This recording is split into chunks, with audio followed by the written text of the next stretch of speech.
Welcome into the News4JAGs podcast. I'm Jamal St here alongside Justin Barney. Justin, the Jaguars season officially over. So we're going to quickly turn the page to off-season mode. Man, it just feels like the breath out of the city, the exhale. You were expecting it. Again, it's a two-sided coin because you didn't expect to be here, but then you're disappointed that it ended right here. You got that in the locker room the other night after the loss. You heard that a little bit today, but what a great season overall. It has been a phenomenal season. Exceeded expectations. I mean, I've been in the locker room for these teams when they've won one game, when they've won 3 games, going through, coaching turmoil. And the most upset locker room I've been in was by far that one in Kansas City. I mean, you're talking grown men crying because of the loss, and they knew they had an opportunity in that game. Phenomenal year. Doug Peterson should be the NFL Coach of the Year. Been saying it for weeks. Still stand by that, but there's no way around it. You're on to the next, and it's time to continue to build forward. Doug Peterson said in his press conference today, this team's window is open right now, and they have to make the right moves to keep it open. Yeah, it's again, I go back to the 96 rhetoric because I know we've talked about the similarities between 9 wins, getting hot at the right time, but I liken it to another thing of the 96. 96 started off this era of Jaguars football, which remains unmatched in franchise history. And it was a late season playoff run. It was an unexpected finish to a season that ended in the AFC Championship game. No one saw that coming. Jaguars were a second-year franchise at that point. And I look at this year's team, and very much like that 96, which led to 97 playoffs, 98 playoffs, 99, 14-2 regular season, AFC Championship game appearance. The talent, everything was out in front of them. The future was out in front of the Jaguars at that point in the franchise. And I say it right now with the same ferocity as back then. I think the future is now for this franchise, and the future at this point, when you're talking 96, which the window was open back then, young team, Tony Baselli was in his second year, Mark Brunell was in his second year as starter. I think the window now for the Jaguars, Doug Peterson said it today, the window is wide open for very similar success because you've got the second youngest team in the NFL playoffs. I mean, the average age of the team was under 26 years old. Trevor Lawrence is going into the 3rd year of his rookie contract. You've got the coach in place. You've got the offensive line in place. You've got so many good young players in place, very reminiscent of 96. And you've got a wide open slate in front of you. You're not in salary cap purgatory. You're in a good, a little bit, but not like they were back then. So you have so much wide open space and a promising blank canvas in front of you. And I say going into this offseason, the Jaguars are situated the best they've ever been in their franchise history for something just a remarkable renaissance of Jacksonville, that second golden era of Jaguars football, I think we're about to experience in 2023 and beyond. Yeah, this team is young, and they have a core group of players that should be ascending. If the players that they have continue to take even small step forwards or maintain, then the Jaguars have the core nucleus that they need, but they do need some shrewd offseason moves and a couple of good draft picks along the way to help kind of continue push them in the right direction, because there are going to be some salary cap casualties. The Jaguars have a number of free agents. Let's go through the list here real quick. Marvin Jones, free agent. Dwan Smoot, Arden Key, Chris Manhertz, Evan Ingram, Dan Arnold, C.J. Beathard, Andrew Wingard, Jawan Taylor, Trey Herndon, Corey Peters, Adam Gostis, JaMychal Hasty, Blake Hance, Riley Patterson, and Brandon Murphy. Now, a couple of those are more important than others. The important ones are, the most important one, I think, in everyone's opinion, is that tight end position, because the only one under contract at the position currently is Luke Farrell. Right. So Evan Ingram is by far the most important free agent on the list. Evan has said time and time again that he wants to stay here in Jacksonville, and as he was cleaning out his locker today, he said, he knows it's a business, but he would really like to stay with the Jaguars in the future. Like I said before, it's definitely a place where I want to be, and where I want to continue my career and be a part of what's being built here for sure. It's always good to hear from a Jaguars player saying they want to come back. I also asked Evan Ingram if he'd be willing to play on the franchise tag, and he said, that's part of the business. He hasn't had that conversation yet, but that he'd have to think on it because he knows that conversation will be coming along the way. Okay, so I'm gonna shift it around a little bit. Evan Ingram, to me, is priority 1B. I'm going to go with B. I'm going to go with Jawan Taylor as the priority for me to come back. He is going to get a massive contract. He's played his way into that. Sure. Evan Ingram, again, great season. I think to me, Jawan Taylor 1A, Evan Ingram 1B, and that's not a slight to Evan Ingram. I loved Evan Ingram this year. He has been phenomenal in this offense. They have needed a tight end like that. Hadn't needed a year like that. I mean, it's the most franchise receiving yards by tight end Jaguars history. I mean, a great season. I'd like to see him get in the end zone a little bit more next year. But I think Jawan Taylor, what he's done, coming in from a second-round pick for the Jags, helps solidify that right tackle spot to me. And I think Jawan Taylor, with what he's done this year, I don't know if he's gonna get a right tackle contract that's going to reset the market. I don't think he's at the top of that list. That would be Ryan Ramczyk of your Saints. He's already got his big deal. So he's got his big already deal. Paid. That $19 million is the top of the market for that right tackle market in 2023. So I don't know if Jawan Taylor gets that Ramczyk money, but I think Jawan Taylor, again, I don't know if you mess with the stability of that offensive line. I know offensively, from a pass catching perspective, you've got Calvin Ridley coming in next year. Sure. You may add a tight end in the draft, a Michael Mayer, if you can't get something worked out with an Evan Ingram. So to me, I'm gonna say my priority number one is Jawan Taylor. Priority two is Evan Ingram. I know it's maybe an unpopular opinion, but Evan Ingram had such a good year. But it's not that it's an unpopular opinion, and I'm gonna conflict with you here a little bit, because it's not that it's an unpopular opinion. Jawan Taylor, very good player, and you never want to lose. He's 25, who started this amount of games, is getting into the peak of his career. You don't like to lose those type of players. But here's where the but comes in, because as you mentioned earlier when you were saying, oh, they're not in salary cap purgatory, the Jaguars are in the red right now for next season. They're not in the green. So they are going to have to let some players go, specifically maybe a guy like Shaquille Griffin, who clears up a bunch of salary cap space, and do some other things with contracts in order to make space in the budget. You can't keep everybody. So in order to do that, you have to make some hard decisions. To me, one of those hard decisions is very likely letting Jawan Taylor walk. And let me tell you why. He is going to get paid. He is. He may not reset the market, but he's going to be paid like a top right tackle in the NFL because of the number of starts he has in his career, because of his age, and because it looks like he's starting to play his best football now. He is going to be paid and paid well. Supposedly teams were ready to pay Cam Robinson if he hit the market extremely well. Jawan Taylor's going to get a deal from somebody. Can the Jaguars afford to give him that is the tough question that we have to ask ourselves, and that Trent Baalke and Doug Peterson will have to make. Now, when asked about it today, Doug Peterson said, well, do you like Trevor Lawrence? And if you like him, we want to keep him upright, right? And that's great.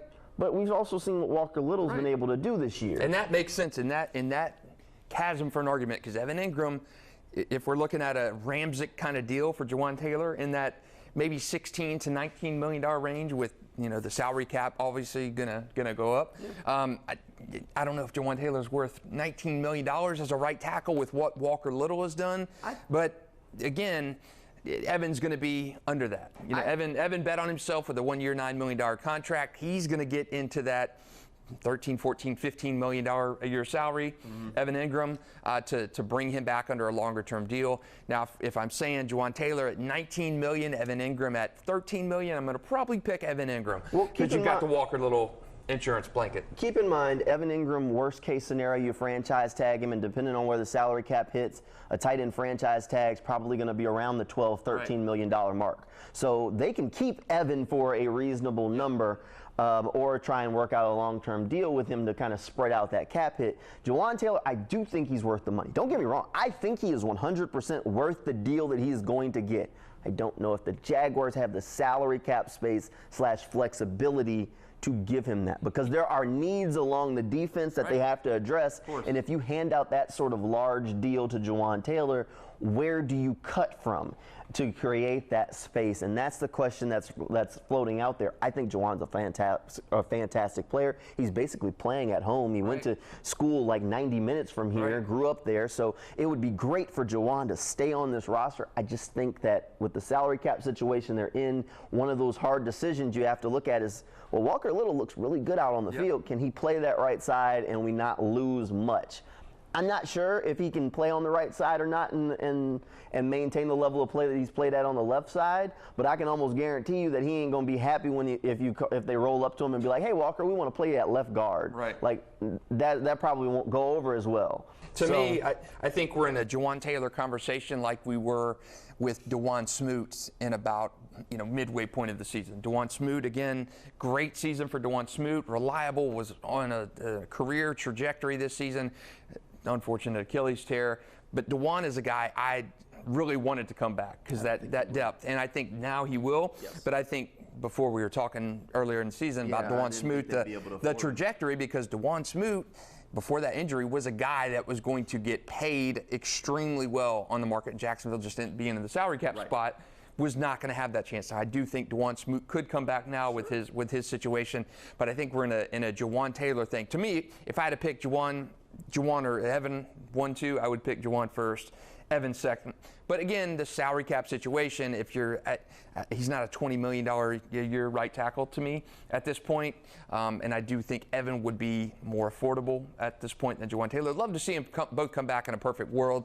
But if I could only pick one, I would say Jawan Taylor. Then you still have to figure out how to replace Evan Ingram's impact. Right. Where do you go there? Because, I mean, Dan Arnold, Chris Manhertz, both free agents as well. You got Luke Farrell under contract. That's it. Or do you try and get a rookie in here to replace that? Only problem with that is tight ends. I mean, historically, first-round tight ends, even second-round tight ends, don't transition quickly into the league. I mean, Doug was in Philadelphia with Dallas Goedert. It took him a couple of years to turn into the player that he is now.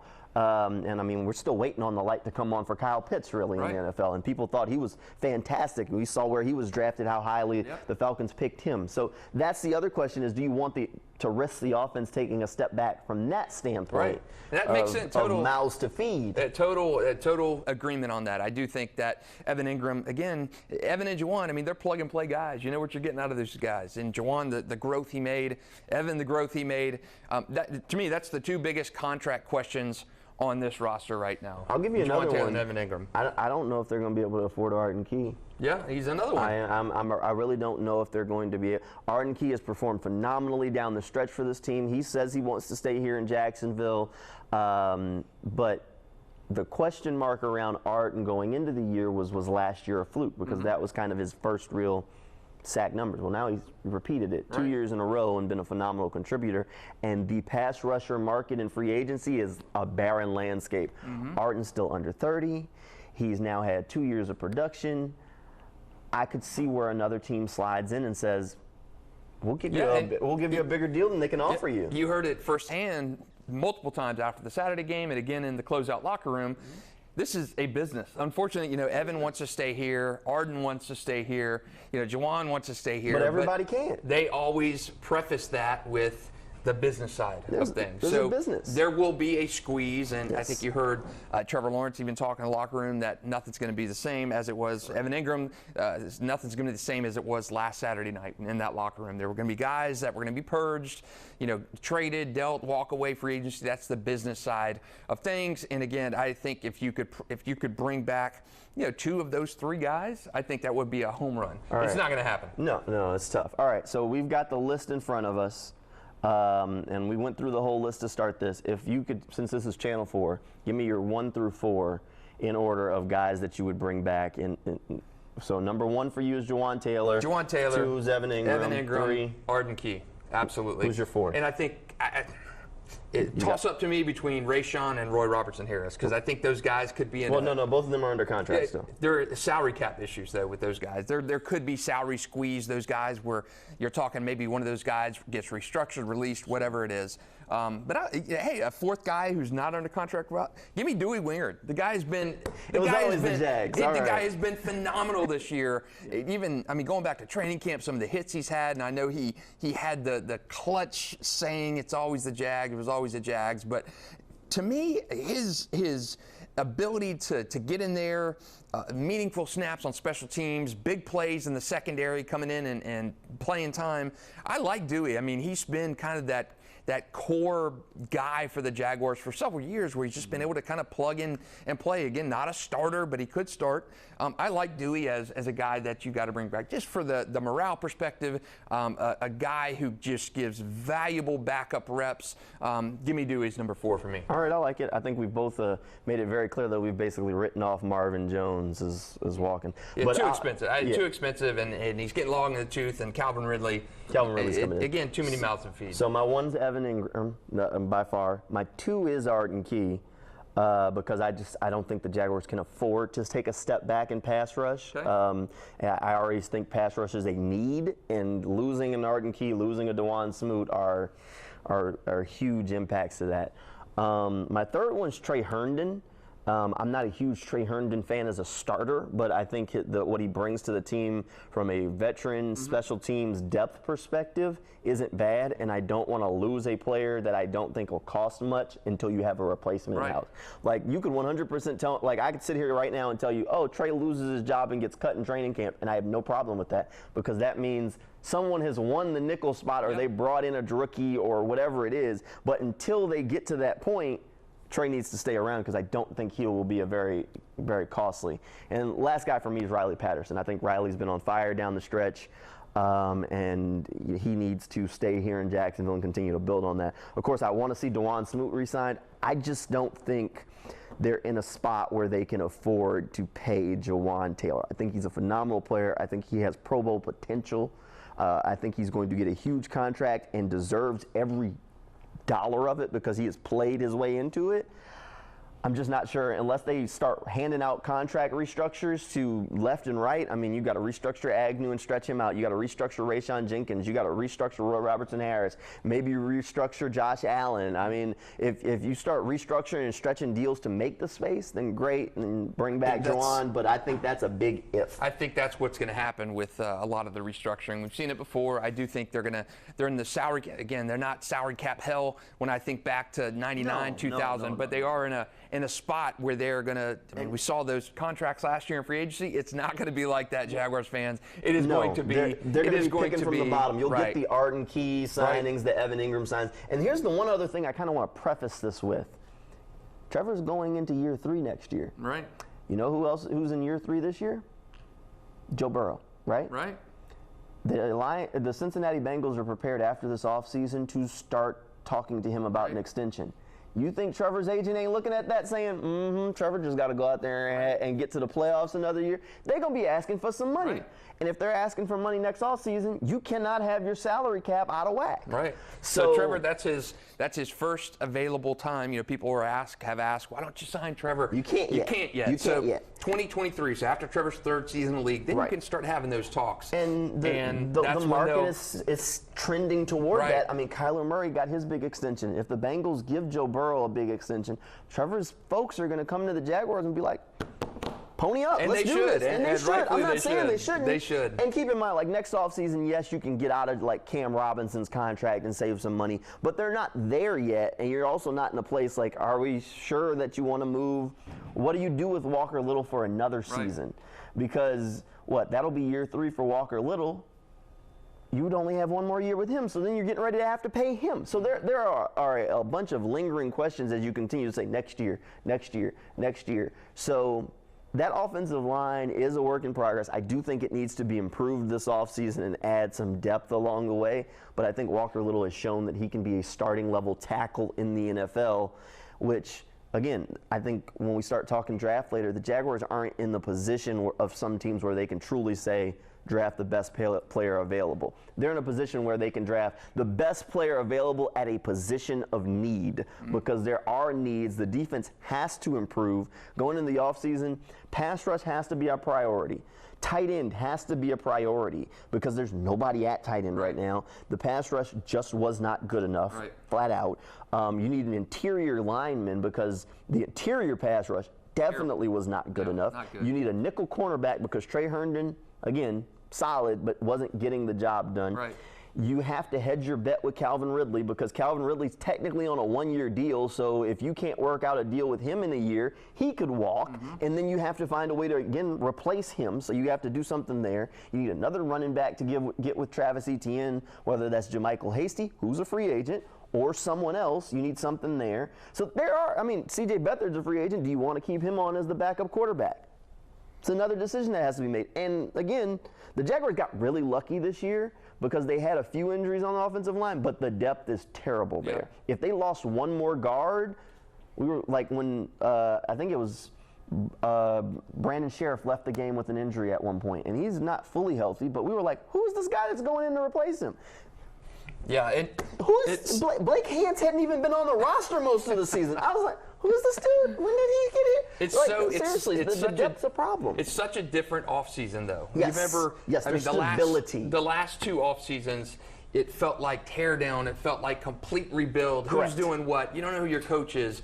But it feels, the stability here right now is absolutely something Jacksonville fans aren't used to dealing with, the franchise isn't used to dealing with, and that's a great thing. If you're Doug Peterson, you're bringing back probably 90% of your staff if you don't have guys poached from other staffs and given new jobs and stuff. So I think the stability's in place, and it's just a different kind of offseason. It's why you don't see those great teams like the Packers or the Cowboys in these massive free agency deals every year. They're kind of spot filling here and there because they've drafted well. You've got that infrastructure in place.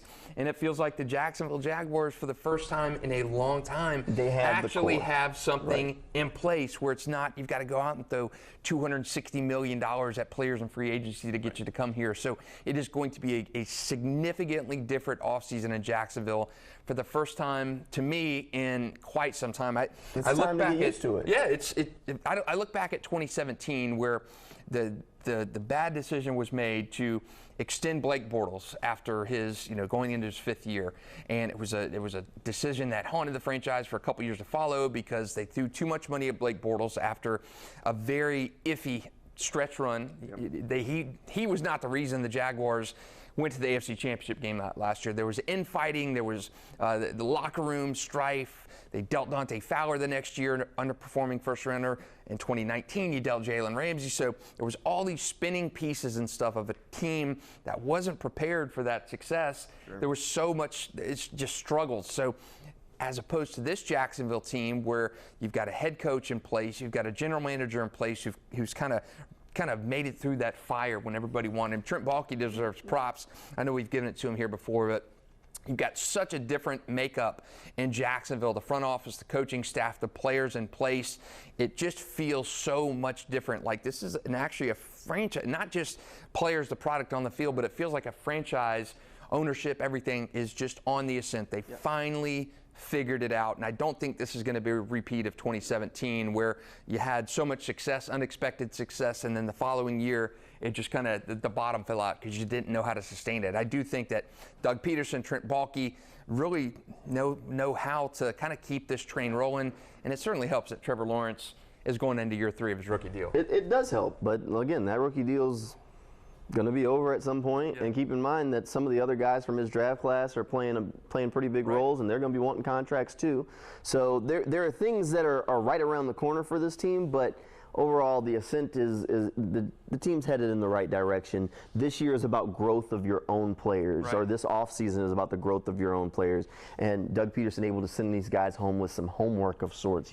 Hey Trevor, go study some of these great quarterbacks. Look at what we did this year. When you come back, let's be prepared to build on it. Hey Tyson, go watch Jalen Ramsey. Hey Travis Etienne, go watch Alvin Kamara and study their games this offseason. And then when you come back to work, let's see how we can implement some of those things that you work on. It's the strength of the last couple drafts. Correct. I do think this year's draft class was a little bit underwhelming in the grand scheme of things. I think year 2 for those guys. You give up on them already? No. You give up on them already? Not already, but it wasn't. When you look at the Trevor, just the guys from 2021 and the step that they made, I'm looking forward to seeing that kind of same step from the 2022 guys. So it's something that Jacksonville has not historically done well, is draft and cultivate and see those guys flourish in your organization. It's been draft, not so well, and see those guys maybe flourish elsewhere outside of Jacksonville. But it feels like these 2 draft classes, They've hit on them for the most part, and if you can kind of keep those going, that's the recipe for